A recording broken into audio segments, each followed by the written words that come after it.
Current conditions. Right now, banks have way too much cash on their balance sheet, which is good for borrowers. It's a buyer's market. I mean, if you look at our client base over the last 2 to 3 years, you'll see where a lot of our clients have paid down their debt. They were scared to death literally 2 years ago. The banks came in, they were really tightening up the credit standards. If you were tight already, you were very tight, and they were watching you very, very close. And truthfully, it scared a lot of our owners. So what we've seen is, companies really paying down their debt. And what's happened now is the banks have, they got all this cash. They make 25 basis points, maybe at best, on their cash. So they need to get the money out in the street. So we've seen the banks be very competitive to retain good companies. New opportunities very aggressively going after. We have some clients right now, some in this room, looking at new financing. And, they're getting a lot of opportunities. The banks are aggressively going after new business that with companies that have good cash flow, strong balance sheets. Covenants are not as tight. Interest rate floors that we saw 2 to 3 years ago, everybody had a floor, interest rate floor, 4%, maybe 5%, sometimes 3, as low as 3, but typically we saw 4, 5, even sometimes 6% floors on loan agreements. Most of those are, when they're coming up for renewal, most of those floors are coming off. Now it's prime plus 1, it's prime with no floors in place. So that's what we're seeing at our clients. Hopefully you guys are experiencing similar conditions with your bankers.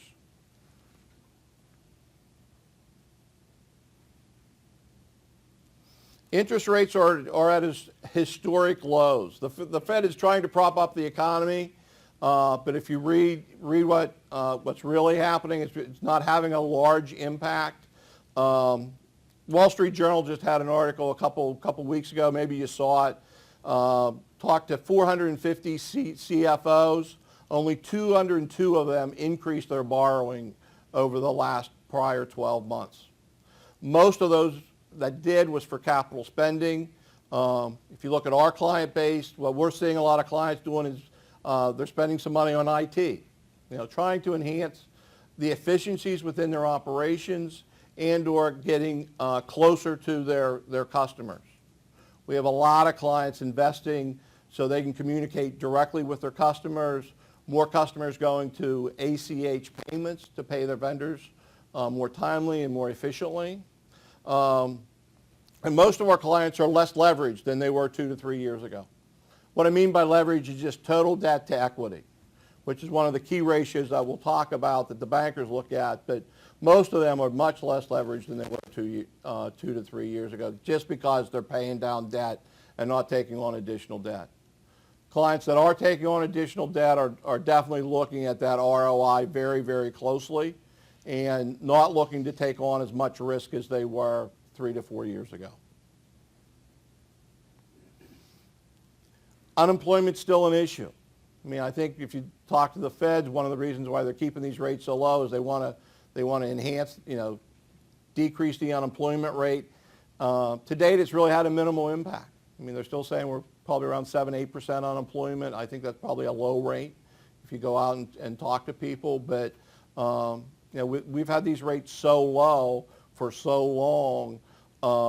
It really hasn't impacted our clients' ability to hire people. I mean, they're not making a determination whether to hire new people based on where interest rates are. One of the concerns I think is from the Fed is if they do increase rates, does that have the negative impact and increase unemployment? So there is some incentive to keep them low for some time. We don't expect a large increase in rates. It'll be interesting to see what the bankers in the room say, but we're advising our clients that we think this low rate environment is going to be here for a little bit.